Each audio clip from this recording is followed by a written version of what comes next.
I built my business from nothing. Now my family says I owe them a share. I used to think that success would silence my doubters, that the weight of my sacrifices, the sleepless nights, the empty bank account, the humiliating failures, would be enough to make them see the truth, that my family, the very people who scoffed at my ambition and rolled their eyes at my relentless pursuit of something greater, would finally understand. But I was wrong. Success did not silence them. It made them louder. It made them bolder. It made them hungry. They weren't there when I was struggling to pay rent, scraping together loose change just to buy a meal. They didn't sit with me in the dim glow of my second-hand laptop, my hands trembling from exhaustion as I pored over spreadsheets, trying to figure out how to keep my business afloat for just one more month. No one lent a hand when I was drowning. No words of encouragement, no gestures of support. Instead, they laughed. My mother, arms crossed, would sigh and shake her head whenever I mentioned my plans. A business? You? You can't even afford a haircut. Stop chasing nonsense and get a real job. My father, always so pragmatic, would grunt in disapproval. You're wasting your time. If it was that easy, everyone would do it. My siblings? They barely acknowledged my efforts at all. I was the family fool, the dreamer who refused to accept reality. And yet, here they are now, sitting in my home, the home I bought with my own blood, sweat, and sleepless nights, acting as if they belong here. My mother, perched on my leather couch, swirling a glass of expensive juice she would have sneered at just a few years ago. My father, inspecting the polished wooden floors with an appraising eye, as if he's calculating his cut. My brother, legs sprawled over my designer coffee table, wearing an expression that borders on smug amusement. My sister, her hand running along the fabric of my couch, as if she's already picking out what she wants to take. They are comfortable, too comfortable. They speak as though they have always believed in me, as if they had always been on my side. We knew you'd make it, my mother says, her voice honeyed with artificial warmth. It was just a matter of time. It's only natural that you take care of family now, my father adds, his tone casual but his eyes sharp. After all, we raised you. We made you who you are.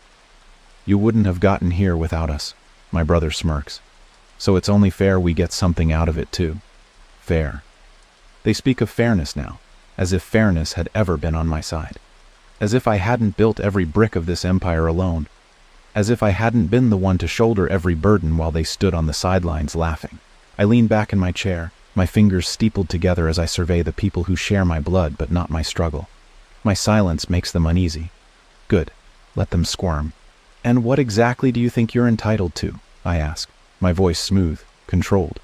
I am not the desperate dreamer they once mocked. I am not the struggling entrepreneur they dismissed. I am something else now. Something sharper. My sister feigns offense. We're your family. Family helps family. I laugh. A low, humorless sound that makes them pause. Help? That's a funny word coming from you. Where was this help when I was sleeping in my car, too broke to afford rent? Where was this help when I was drowning in debt, working 18-hour days just to survive? Their expressions shift, discomfort creeping in. My mother clears her throat. Oh, come on, we were just trying to be realistic. We didn't want you to waste your time on something that might never work out. You mean you didn't believe in me? I correct. But now that I've made it, you suddenly do? How convenient. They don't like the way I frame it. They don't like the truth. My father exhales sharply, irritation flickering in his eyes. Listen, this isn't about the past. It's about the future. And the future is family sticking together. You wouldn't let strangers get rich off your success, would you? So why not your own blood? I study them, the weight of their entitlement pressing against me like a vice. They don't see the irony in their words. They don't realize they are no different from those strangers they speak of. They weren't there for the struggle, but they want the reward. Before I can respond, my brother smirks. Besides, we were kind of expecting this. I mean, it's only fair, considering everything. Something about the way he says it, the certainty in his voice, unnerves me. My instincts sharpen. Considering what? I ask slowly. They exchange glances. A silent conversation passes between them, one I am not privy to.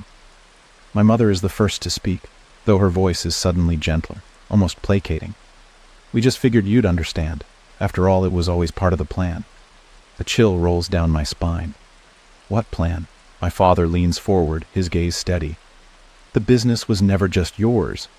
You might have built it, but you used something that wasn't solely yours to begin with.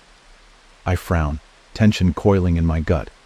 What the hell are you talking about? My mother sighs, setting down her juice glass with deliberate care. Your startup money, she says, as if explaining something obvious. It wasn't really yours. I go still. The room seems to shrink around me. Excuse me? My brother grins, stretching lazily. Come on, you didn't really think you did this all on your own, did you? A slow, sinking realization spreads through me. My thoughts race back to the early days of my business, the desperate scrambles for funding, the doors that slammed in my face. I had fought for every cent, every investor, or so I thought. You're lying, I say, though there's a hesitation in my voice I hate. My father shrugs. Believe what you want, but let's just say some of that money wasn't exactly yours to use alone. And now that you've turned it into something, it's time to settle the debt. A debt. A shadow I never knew was lurking beneath my success. A tether I thought I had severed, now pulling me back into the grasp of a family that never wanted me to win. Until I did. My fingers tighten around the edge of my chair. My blood roars in my ears.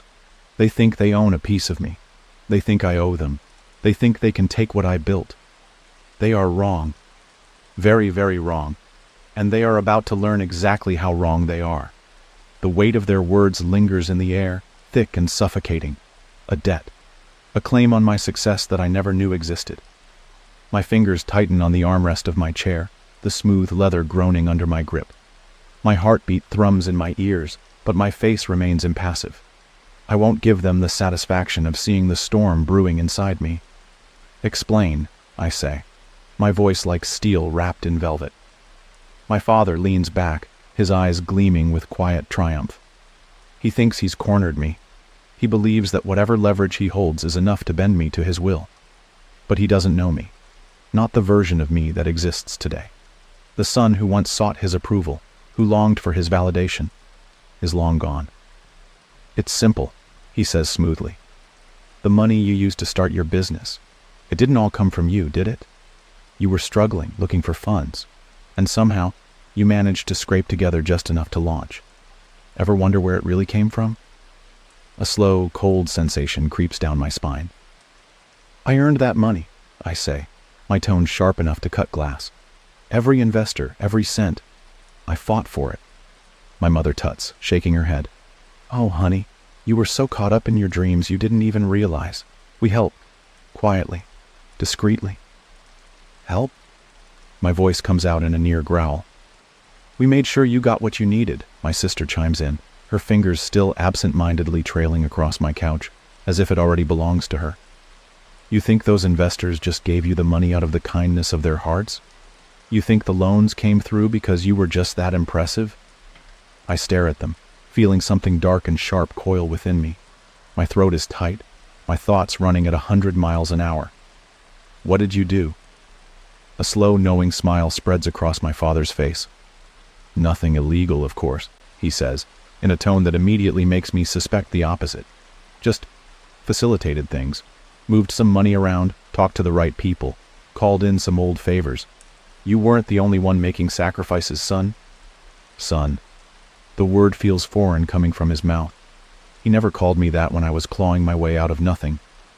So let me get this straight, I say, my voice low, measured. You're telling me that the money I spent years working to secure wasn't really mine? That my business was never actually mine to begin with? That's right, my brother says, stretching lazily, as if he isn't detonating a bomb in the middle of my life. Which means we deserve a cut. They look at me expectantly, waiting for my reaction. They think they've won. They believe they've forced my hand. They are so wrong. I exhale slowly, rolling my shoulders back as I let the tension drain from my body. I won't give them the reaction they want. All right, I say finally. That one word stills the air. My family leans in slightly, greed flashing in their eyes. They expected a fight, not an easy surrender. All right, my mother repeats, hesitant. I nod, my expression unreadable. I see your point. You helped, in your own way, and now you think you're owed something in return. Fine. I stand, stretching my arms as if the weight of their presence is nothing but an afterthought to me. But let's be clear on a few things first. Their relief is palpable. My father gives me a knowing smile. My brother smirks. My sister raises a brow in interest. They think I'm about to hand them a share of everything I built. They don't realize they've just walked into a trap. First, I say, clasping my hands behind my back as I pace in front of them, if you're claiming you had a hand in building my success, then I assume you also take responsibility for the failures. The room goes silent. Because there were a lot of those, I continue smoothly. Times when the business nearly collapsed, times when I lost investors, when I drowned in debt. If we're rewriting history so that you were there all along, then surely you were also there when I struggled. When I was 2 days away from bankruptcy. When I couldn't afford food. Right? No one speaks. I smile, slow and predatory. I don't recall you offering to pay off my debts when I was in the red. But if you were truly involved, then I guess that means you should also be responsible for any damages and losses incurred during the early stages. We can start tallying that up now if you'd like. My father's expression darkens. That's not what we... Second, I interrupt, my tone sharper now. If you're going to claim partial ownership, then we need to discuss liability. Because the business isn't just profits and success. It's legal responsibility, financial risks, and operational burdens. Are you prepared to sign documents that make you liable for any future losses, tax audits, legal disputes? Because owners bear those responsibilities too. My sister shifts uncomfortably, crossing her arms. This is ridiculous. Oh, but you wanted fairness, didn't you? I say, tilting my head. You wanted a share, and shares come with consequences. The room is tense now. They hadn't expected this. They thought they could waltz in, claim their prize, and walk away richer. Third, I continue, my voice cold now. If I owe you something, then let's talk numbers. You said you moved some money around. How much exactly? My mother flinches. A rough estimate. I press, my eyes narrowing. Silence. If you can't even tell me the amount, I say, my tone dripping with disdain, then how do you expect me to believe you? They are squirming now. Good. My father clears his throat. Listen, son. No, I cut in, my patience razor thin. You listen. You walked in here expecting me to roll over, to hand over a share of something I built. You thought you could rewrite history, pretend you were part of this journey when you weren't. And even now you can't even give me a straight answer about the so-called help you gave. I take a step closer, my voice dropping into something low and dangerous. Let me be very clear. This business, it is mine. Every sleepless night, every sacrificed moment, every risk, I bore it alone. You don't get to claim my success now, just because you've realized there's something to gain. I let the words settle, let the silence stretch.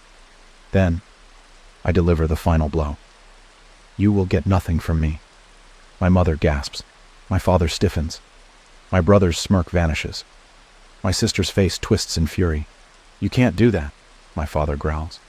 We're family. I laugh, deep, dark, utterly devoid of warmth. Family? You abandoned me when I needed you. Now you're just strangers with the same last name. I turn my back to them, walking toward the door. And strangers don't get a cut of my success. I pull the door open, gesturing for them to leave. They don't move at first. But one by one, realization sinks in. They have lost. Their game is over. My father is the first to stand, his jaw clenched tight. My mother follows, eyes brimming with wounded pride. My siblings glare, but there is nothing they can say to change my mind. Without another word, they walk past me and step out the door. I close it behind them. The silence in my house is a living thing, wrapping around me like a second skin. The echoes of my family's retreating footsteps still linger in my mind, but I do not chase after them. I do not call them back. They are gone, and the door remains shut. I feel the weight of them slip from my shoulders, but I know better than to think this is over. My family has never been the kind to walk away from something they believe they are entitled to. No, they are vultures circling a meal they did not hunt, parasites seeking to feed off the body of my success. They will regroup, reassess, and return with a different angle, because that's what people like them do. The thought does not anger me, not anymore, because this time, I am ready. The fallout happens faster than I expect. It starts with the phone calls. First from my mother, her voice dripping with forced affection. "I don't want us to fight over something so trivial, sweetheart. We're family. We can work something out, can't we?" I let the voicemail play out in full before deleting it. Then comes my father, his tone clipped and businesslike. "Be smart about this. We're not asking for much. Just a fair arrangement." Delete. My brother tries next, choosing a different approach. "Look, man, you're being a real stubborn about this. We just want what's fair. You can't be this selfish forever." Delete. My sister does not bother with pleasantries. "You think you're better than us? You think money makes you untouchable? You owe us, and you will pay up." I do not respond. Silence is my answer, and it drives them mad. The next move is predictable. They turn to outsiders, mutual friends, distant relatives, even old acquaintances from childhood I barely remember. The messages pour in, variations of the same tired theme. They're your family. How could you turn your back on them? Don't forget where you came from. As if I ever could. I respond to none of them. And then finally, they do what desperate people always do. They escalate. The first real sign that my family has declared war comes in the form of legal paperwork. A claim, officially filed, stating that my business was built with misappropriated family funds. A lawsuit.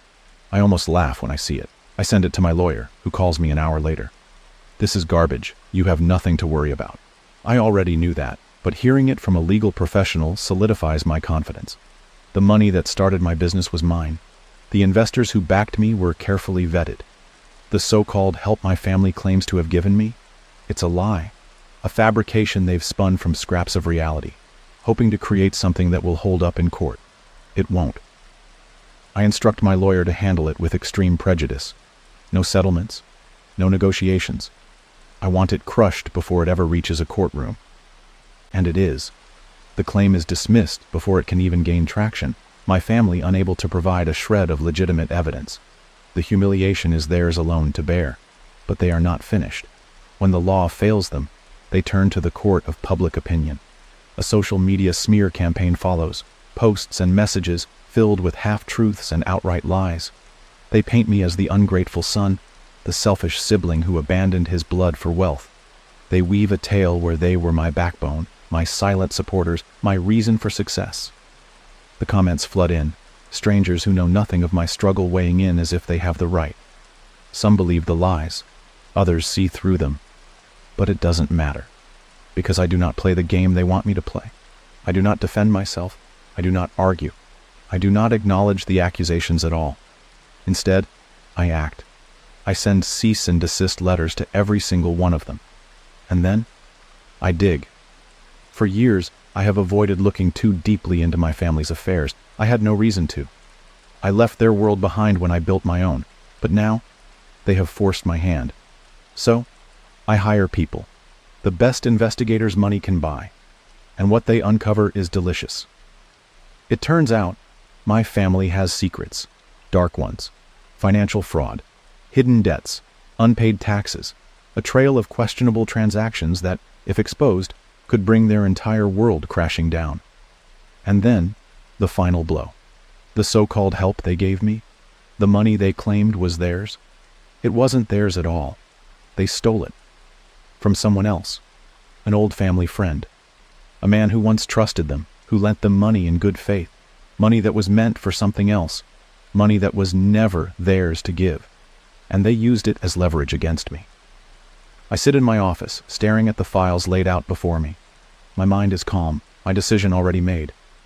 I make one phone call, to the man they stole from, and I give him everything, every document, every transaction, every piece of evidence proving how they manipulated him, how they funneled his money into their own hands. I do not ask for anything in return. I simply give him the truth. What follows is not my battle to fight. it is theirs. I watch from a distance as my family's world unravels. Lawsuits, investigations, the slow, crushing weight of consequences they never thought would reach them. The vultures who once circled my success now turn on them, because there is no loyalty in greed. And I remain untouched, untouchable. They wanted my empire. They wanted what I built. Now they have nothing. Not my money, not my sympathy, not even my name. The last time I see my family, it is not in person. It is on the news. A brief clip of my father leaving a courthouse, his face lined with stress. My mother beside him, looking as though she has aged decades overnight. My brother and sister, shadows of the arrogant people who once sat in my home, demanding their share. I watch in silence, feeling nothing. No anger, no sadness, just peace.